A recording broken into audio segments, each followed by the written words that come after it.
What does all of this inflation, which, as you say, at some point or another has to kick in, mean for the dollar, and particularly for the dollar's status as the global reserve currency? Yeah, well, I don't think it's going to mean the end of the dollar. I think it may mean the end of the dollar as we know it, as the world's reserve currency. And so a world in which the dollar is no longer the reserve currency is going to be a world in which the dollar buys a lot less. The purchasing power of the dollar, the exchange rate of the dollar relative to other currencies is going to depreciate substantially, especially when you consider how many dollars the Federal Reserve is going to be printing in order to enable all of this government spending. And remember, the only way the US government can service the debt that it has is if the Federal Reserve provides the money, because they're never going to get it from the taxpayers directly through taxes. They're going to get it indirectly through inflation. So this is massive money printing and monetary debasement. And as the dollar collapses, so too will the American standard of living, because Americans have been living for generations now off of the exorbitant privilege of the US dollar being that world's reserve currency. And that is the reason that we can get away with running these massive trade deficits. We can still consume a lot, but not produce a lot, because the rest of the world is willing to produce for us because they're willing to take the dollars that we print. But of course, it doesn't cost us anything to create dollars out of thin air, nor does it really transfer any real value to our trading partners. Now, right now it does if the dollar is the reserve currency, but if it's not the reserve currency, it's just a piece of paper. And if we don't produce products for them to buy, then there's no reason to hold that paper, and they won't. And so the prices are going to collapse of the dollar. But what that means is that all of the goods that we've been importing are going to be so expensive that very few Americans will be able to afford to buy them. And it also means that a lot of the stuff that we're now producing for domestic consumption, a lot of those products will start being exported to people in other countries who now can outbid Americans for those goods because their currencies are much more valuable. So the whole American standard of living collapses.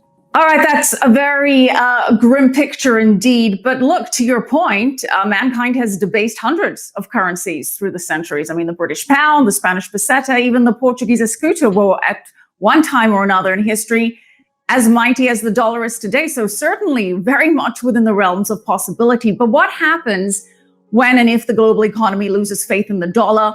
What takes over as the global reserve currency, or what becomes the default then? Well, first of all, before the dollar was the reserve currency, all those other currencies that you mentioned were backed by gold. I mean, they weren't just fiat. I mean, the dollar is the first currency in history to achieve that status as pure fiat currency, right? So there's no real money behind it. And so what I think is going to happen in a world where no central banks currently issue legitimate currency, right? Legitimate currency would be currency backed by gold, real money. That is the situation that the world was in before the dollar. And in fact, when the dollar originally became the world's reserve currency, it was backed by gold. In fact, it was redeemable in gold on demand. I don't think the dollar ever would have gotten that status in the first place, but for the tie to gold. And dollars were basically, or Federal Reserve notes were really IOUs for dollars, and the dollars were gold. That's what the dollar was. It was a weight of gold. And so in today, where nobody is actually issuing any legitimate currency, where every central bank has just got fiat, I think that when the dollar is no longer the main reserve for all those fiat currencies, they're not just going to pick another fiat currency to replace the dollar. It wouldn't make any sense to just go to the euro or to go to the yen, because at the end of the day, they're just paper too.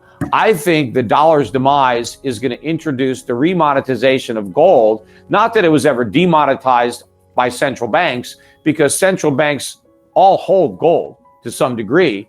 But I think gold is going to replace the dollar as the primary reserve asset for all central banks. All right. Well, of course, some would argue that that could be replaced by Bitcoin, but we'll get to that a little bit later on. But focusing on, because I know how you feel about that, Peter, but focusing on the dollar and gold.